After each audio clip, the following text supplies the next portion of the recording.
গণঅভ্যুত্থান চলাকালে মিরপুর 10 নম্বর এসেছিলেন কাঁচা বাজার করার জন্য উনার বড় ছেলে সিফাতকে নিয়ে। সিফাত একাদশ শ্রেণীর ছাত্র। সিফাত যখন দেখতে পায় যে মিরপুর 10 নম্বর গোলচক্করে তারই কিছু সহপাঠীরা আন্দোলন করছে, তখন সে দৌড়িয়ে গিয়ে ওই আন্দোলনকারীদের সাথে মিশে যায়। তখন 3 দিক থেকে আওয়ামী লীগের 3টি মিছিল আসে। ওই মিছিল 3টি এই অল্প কয়েকজন আন্দোলনকারী ছাত্রদের লক্ষ্য করে নির্বিচারে গুলিবর্ষণ করে।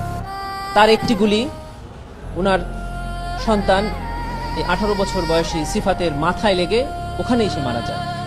উনি দৌড়িয়ে গিয়ে তার ছেলেকে কোলে তুলে নেন এবং মাথায় হাত বুলাতে থাকেন যে গুলিটা কোথায় লাগলো। ঠিক এই মুহূর্তে উনার হাতের দুটো আঙ্গুল উনার ছেলে সিফাতের মাথায় ঠিক যেখানে গুলি লেগেছে সেখানে ঢুকে যায়, অর্থাৎ উনার দুটো আঙ্গুলই মাথার মধ্যে ঢুকে যায়। তাহলে গুলির ছিদ্রটা কত বড় ছিল আমরা সেটা বুঝতে পেরেছি ওনার জবান থেকে।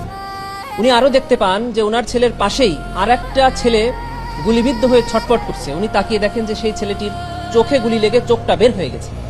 উনি আদালতে বলেছেন যে মুরগিকে জবাই করলে যেমন ছটফট করে, আমি দেখতে পেয়েছি যে চোখে গুলি লেগে ওই ছেলেটি সেভাবে ছটফট করছে।